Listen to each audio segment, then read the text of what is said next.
welcome again to the channel. In this video, we're going to solve a very important topic related to a new adjustment called private household assets and liabilities of an installment.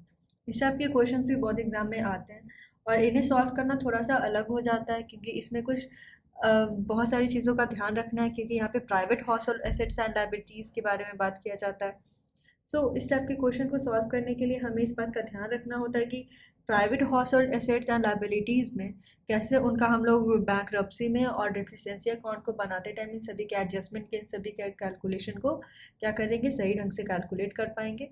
हम इस question को हम लोग देखते हैं। इस question में है कि मिस्टर राकेश रंजन है, वो क्या है, बैंकरप्ट हुए हैं। उन्होंने क्या किया, फाइल किया अपने बैंकरप्सी को कब, 30 जून को किया है। His book shows the following balances, उनका बुक शो करता है इन सभी तरह के बैलेंस को, वो देख लेते हैं। तो स्टॉक इन ट्रेड सबसे पहले आया यहाँ है, तो क्या बताया गया, stock in trade estimated to produce 1,20,000। ठीक है, जो उनके पास स्टॉक इन ट्रेड है वो क्या हो जाएगा, 1,20,000 करेगा, लेकिन है कितने का, 2,50,000 का, लेकिन रियलाइज कितने में हो जाएगा, 1,20,000 में। फिर सनरी डेटर्स के बारे में, गुड, दैट मीन्स कि सभी अच्छे तरीके से आ गए हैं। वो गुड में कितने हैं, 1,00,000 रुपीज़ के हैं। Doubtful estimated at 50%। ठीक है, डाउटफुल कितना है, एस्टिमेट कर रहा है 50%, 2,00,000 का, लेकिन कितने में हो रहा है कि डाउटफुल है, दैट मीन सिर्फ लग रहा है कि 50% आएगा। ठीक है, बैड है, बैड मतलब पूरी तरीके से डूब चुका है, पूरी तरह से बैड हो चुका है, वो कितना है, 2,00,000 रुपीज़ है। फिर फर्नीचर एस्टिमेटेड टू प्रोड्यूस 8,000, यहाँ पे 85,000 का फर्नीचर है, लेकिन कितने में एस्टिमेट हो रहा है प्रोड्यूस होने में, सिर्फ और सिर्फ 8,000 में। ठीक है, फिर कैश इन हैंड बताया गया है, इसके पास 1,000 रुपीज़।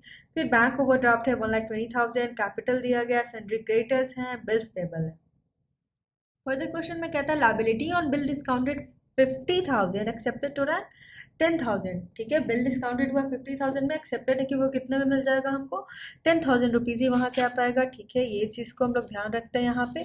उसके बाद क्वेश्चन में फर्दर कहता है हिज हाउस होल्ड फर्नीचर, उसका हाउस होल्ड फर्नीचर कितने का है, 25,000 का है। He owned a house valued at 75,000। ठीक है, अब ये भी है उसके पास हाउस होल्ड प्रॉपर्टी, मतलब कि उसका खुद का फर्नीचर है जो घर में उसका है, कितने का है, 25,000 का है, और वो उसके पास घर है, उसको वैल्यूएशन हुआ है कितने का, 75,000 का, having a mortgage on it of 60,000 rupees. अब जो घर है उस पर क्या हुआ है, उसको मॉर्टेज भी है, उसको क्या किया गया है, गिरवी रखा गया है, कि लोन के लिए रखा गया, और कितना गिरवी रखा गया, 60,000 रुपीज़ क्या है, मॉर्गेज किया गया है। ठीक है, एट 4% इंटरेस्ट। इसमें क्या है कि मॉर्गेज हुआ है तो उसका इंटरेस्ट भी यहाँ पे बता दिया गया कि 4% इंटरेस्ट देना है, which is paid up to the preceding 31 दिसंबर तक वो भी। ठीक है, his household furniture was valued at 25,000. He owned a house valued at 75,000, having a mortgage on it of 60,000 at 4% interest pay, which is paid up to the preceding 31st December. ठीक है, 31 दिसंबर तक ध्यान रखना है कि यहाँ पे डेट बताया गया कि इंटरेस्ट उसको प्रीसीडिंग 31 दिसंबर तक ही देना है।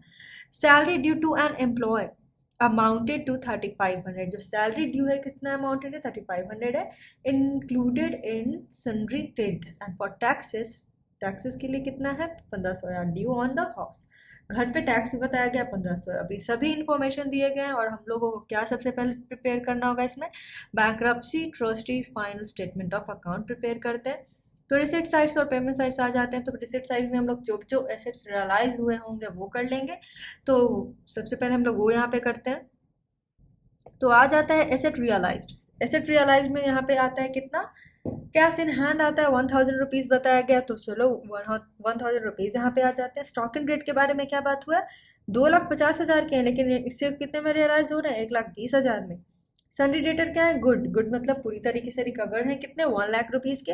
डाउटफुल कितना था, 50%। 50% यहाँ पे क्या हो जाएगा, 1,00,000 का, अगर 2,00,000 का, सॉरी 50% आप करेंगे तो आ जाएगा 1,00,000 रुपीज़। ठीक है, 50% ही सिर्फ आने के लिए थे।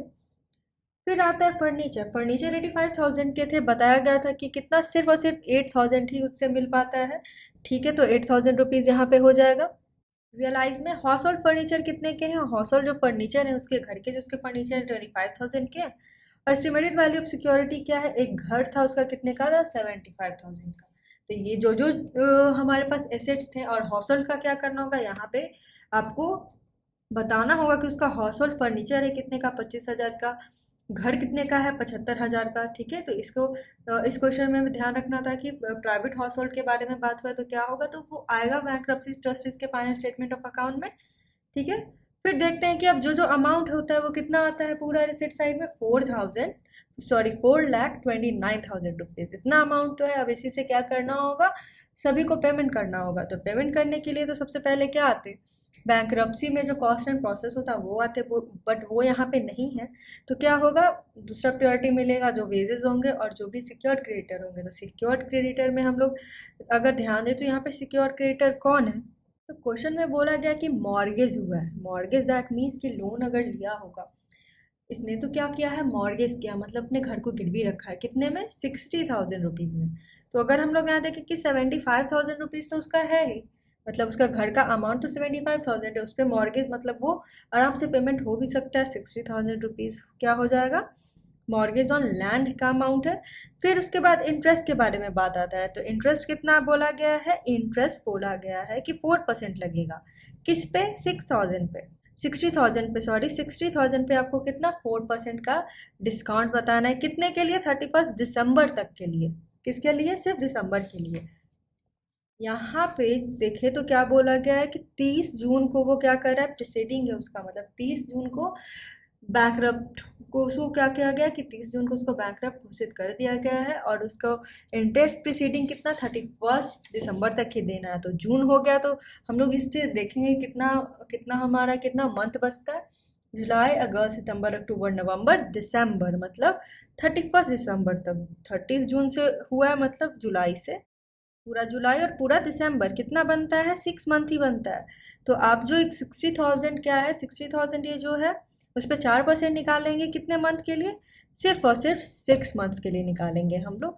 तो कितना अमाउंट आएगा, अगर आप 60,000 into 4 divided by 100 into 6 divided, total month कितने होते हैं 12, अगर आप करेंगे तो आता है हमारा कितना, 1200 राइट। तो ये 1200, अब इंटरेस्ट भी बताया गया तो इंटरेस्ट भी प्लस हो जाएगा मॉर्गेज ऑन लैंड के साथ। तो वही यहाँ पे इंटरेस्ट आता है कितना, 61,200 टोटल इंटरेस्ट, और जो अमाउंट दिया है प्रिंसिपल अमाउंट उसको जोड़ के 61,200। इसका तो पेमेंट हो गया, सिक्योर क्रेडिटर के बारे में हो गया। अब बताया गया क्वेश्चन में कि salary due to an employ, एक सैलरी भी ड्यू है, कितना, 3500, 3500 रुपया, तो उसको भी पे कर देते हैं। फिर बताया गया टैक्सेस, टैक्सेस तो आपको पे करना ही है, क्योंकि टैक्सेस तो डायरेक्टली स्टेट या तो सेंट्रल गवर्नमेंट को पे होती है, तो इसका भी प्रायोरिटी बनता है पेमेंट का। तो इसे भी पे करना होगा। टैक्सेस ऑन हॉर्स कितना, 1,500 रुपीज़। अगर आप और तो कोई भी पेमेंट यहाँ पे नहीं है क्वेश्चन में, तो अगर हम लोग 4,29,000 से सबको डिडक्ट करेंगे तो दूसरे डेब्ट्स और ड्यूज को पे करने के लिए सिर्फ और सिर्फ कितना बचेगा, 3,62,800 रुपीज़। ये जो अमाउंट है ये अदर डेट्स एंड ड्यूज के लिए पेमेंट के लिए हो जाएगा। तो ये था हमारा बैंक्रप्सी ट्रस्टीज का फाइनल स्टेटमेंट ऑफ अकाउंट, जहाँ ध्यान रखना था कि जो हाउस प्रॉपर्टी उसे इंक्लूड करना है, उससे रिलेटेड अगर जो भी सिक्योर्ड क्रेडिटर बनते हैं, मॉर्गेज होता है, उस पर लोन पेमेंट होता है, उसको कर देना है। और इंटरेस्ट के बारे में यहाँ पे बात था, 6 मंथ्स का सिर्फ लेना था, उसको हमें क्या करना है, इस क्वेश्चन में तो ध्यान रखना था। अब हमें क्या बनाना होगा, अब इतना का तो पेमेंट हो गया, अब जानना होगा कि कितने अनसिक्योर्ड हैं और कौन कौन से अभी डेट्स हैं जिनको पेमेंट करना बाकी है, और कितना अमाउंट बनता है, कितना उनका डिफिशियंसी होता है। तो हम लोग यहाँ पे वो कैलकुलेट करके फिर क्या करेंगे, डिफिशियंसी अकाउंट प्रिपेयर कर लेंगे। तो अगर हम लोग देखें तो सन्ड्री क्रेडिटर्स, सन्ड्री क्रेडिटर का अमाउंट बताया गया था कितना है, 2,80,000 बोला गया था कि सन्ड्री क्रेडिटर्स कितने के हैं, 2,80,000 के, इतने के थे। लेकिन उसमें क्या बोला गया था कि 3,500 है, वही इसी में जो अमाउंट है वो इंक्लूड है सैलरी पे ड्यू है एम्प्लॉयज़ का, तो कितना बनता है, 2,76,500। इतना जो अमाउंट है अब वो अनसिक्योर्ड क्रेडिटर का बनता है, ठीक है। तो इसीलिए यहाँ पे हम लोग लिखते हैं 2,76,500 रुपीज़। उसके बाद आता है क्या, उसके बाद जो अदर डेब्ट्स आते हैं वो है बिल्स पेबल। बिल्स पेबल भी क्वेश्चन में दिया गया था कितना, 2,70,000 का, वो यहाँ अदर डेट्स एंड ड्यूज में आ जाएंगे। फिर बैंक ओवरड्राफ्ट का अमाउंट भी बताया गया था, बैंक ओवरड्राफ्ट कितने के, 1,20,000 के थे, और एक बिल डिस्काउंटेड था कितने का, 10,000 का। अगर आप इन सबको प्लस करें अदर डेट्स जो भी हैं, 6,76,500 रुपीज़। ये जो अमाउंट है ये इतना अमाउंट है अदर डेट्स एंड ड्यूज का। उसमें से हम लोग लेस करेंगे क्या, जो अमाउंट बाकी है पे करने के लिए। अभी हमने बैंक्रप्सी ट्रस्टीज का फाइनल स्टेटमेंट में प्रिपेयर किया था, तो all the debts and dues को पे करने के लिए जो अमाउंट बचता है उसे डिडक्ट करेंगे। तो कितना था? 3,62,800। उसे हम लोग डिडक्ट कर लेते हैं। 3,62,800 को हम लोग यहाँ डिडक्ट करें तो हमारा आता है कितना? 3,13,700। ये जो अमाउंट है अभी भी बाकी है तो वो क्या हो जाएगा? डिफिशियंसी हो जाएगा। तो ये हमारा डिफिशियंसी का अमाउंट पता चल गया। और हम लोग क्या प्रिपेयर कर लेंगे? लास्ट क्वेश्चन में हम लोग डिफिशियंसी अकाउंट को प्रिपेयर कर लेंगे। तो सबसे पहले हम लोग क्या आ जाएगा साइड में देखें तो अमाउंट आएगा कैपिटल का। ये तो हमें पता ही है कि साइड में जो भी प्रॉफिट्स होते हैं कैपिटल होते हैं, और प्रॉफिट्स होते हैं वो आ जाते हैं जो क्या करते हैं? डिफिशियंसी को कम करते हैं। तो कैपिटल कितने का है? 1,66,000 का, तो वो हम लोग यहाँ पे ले लेंगे। क्वेश्चन में दिया गया है इसका amount. Surplus from private asset. अब ये जो कैलकुलेशन है वो बहुत ही इंपॉर्टेंट कैलकुलेशन है, आप इसको ध्यान से करें। सबसे पहले तो बताया गया है कि सरप्लस या प्राइवेट एसेट्स में कैसे ये कैलकुलेट हुआ है, तो यहाँ पे उसके लिए एक नोट है। अगर आप लोग यहाँ पे इस चीज़ को देखें तो कैसे से कैलकुलेट किया गया, तो हाउस दिया गया था। एक प्राइवेट एसेट में उसका एक हाउस बताया गया, तो हाउस कितने का था? 75,000 का था। और फर्नीचर कितने का था? 25,000 का। ये दो एसेट था उसका। अब अगर आप इसका प्लस करें तो उसका टोटल कितना प्राइवेट एसेट बनता है? 1,00,000 रुपीज़। 1,00,000 रुपीज़ उसका टोटल एसेट्स बनता है, राइट। अब उस एसेट्स पे क्या क्या प्रॉब्लम था? एसेट्स पे था कि उसका एक घर था, उस पर गिरवी उसने मॉर्गेज किया था और लोन लिया था। कितने का लिया था? 60,000 का लिया था, राइट। और उस पर कितना? 1,200 रुपया इंटरेस्ट दिया है, तो उसे भी हम लोग डिडक्ट कर लेंगे। और एक हाउस हाउस टैक्स भी दिया है, कितने का? 1,500 का। इतना का तो प्रॉफिट ही था, लेकिन उस पर उसने लोन लिया 60,000 का, इंटरेस्ट लिया 1,200 का, हाउस टैक्स लिया 1,500 का। ये सबको करने के बाद मतलब कितना टोटल आता है? 62,700। आप 60,000, 1,200 और 1,500 को प्लस करें तो 62,700 अमाउंट बनता है। अगर आप इसको 1,00,000 से डिडक्ट करो तो कितना? 37,300। मतलब कि 1,00,000 का उसका पूरा संपत्ति है। कितना? प्राइवेट संपत्ति है उसका। और सभी लोन, इंटरेस्ट और टैक्स को पे करने के बाद भी उसके पास कितना पैसा उससे बच रहा है? 37,300। तो ये जो अमाउंट है तो सरप्लस ही हुआ, 1,00,000 का था और पेमेंट के बाद इतना पैसा बच रहा है। अगर लॉस होता तो हम लोग यहाँ लॉस में डालते, बट सरप्लस हुआ है पैसा उससे और बचा है तो वो यहाँ आ जाएगा। तो वही है यहाँ पे सरप्लस फ्रॉम प्राइवेट एसेट्स, जो हमने कितना कंप्यूट किया? 37,300। ठीक है। उसके बाद हम लोग आगे बढ़े तो आ जाएगा इसमें क्या? डिफिशियंसी। अब डिफिशियंसी भी यहाँ पे इंक्लूड हो जाता है 3,13,700 का। तो इस साइड हमारा कितना बनता है? 5,17,000। ये अमाउंट तो हमें पता चल गया। अब इधर देखते हैं क्या आता है। तो लॉस ऑन एसेट्स आ जाएंगे। स्टॉक का वैल्यू था 2,50,000 और कितने में रियलाइज हुए थे? 1,20,000 में। तो कितना का लॉस बनता है? 1,30,000 का लॉस आता है। फर्नीचर कितने के थे? तो फर्नीचर 85,000 के थे और रियलाइज होते हैं सिर्फ 8,000 में। तो 77,000 किसका है? लॉस ऑन फर्नीचर है। तो टोटल ये दोनों को प्लस करें तो हमारा कितना आता है? 2,07,000 रुपीज़। फिर था डेटर्स के बारे में। डेटर्स के बारे में था कि डॉटफुल कितने थे? डॉटफुल जो थे वो 2,00,000 के थे और कितने में रियलाइज हुए थे? सिर्फ 50% रियलाइज हुए थे। तो कितना बचा? 1,00,000 इसका हो गया। और बैड डेट्स कितने के थे? बैड डेट्स तो 2,00,000 के थे, उसमें तो अब मिला ही नहीं था। तो 2,00,000 वो और 1,00,000 यहाँ पे, तो कितना आ जाता है? 3,00,000 रुपीज़। 3,00,000 रुपीज़ किसका है? बैड डेट्स का अमाउंट आ जाता है। उसके बाद हमारा क्या है? बिल्स रिसेबल था एक। बिल्स रिसेबल डिस्काउंटेड कितने में हुआ? 10,000 ही सिर्फ एक्सेप्टेड टू यहाँ पे मिला है अमाउंट 10,000। तो इसे प्लस करते हैं हम लोग टोटल, तो हमारे यहाँ पे आ जाता है 5,17,000 रुपीज़। तो हमारा डिफिशियंसी अकाउंट यहाँ पे कंप्लीट होता है।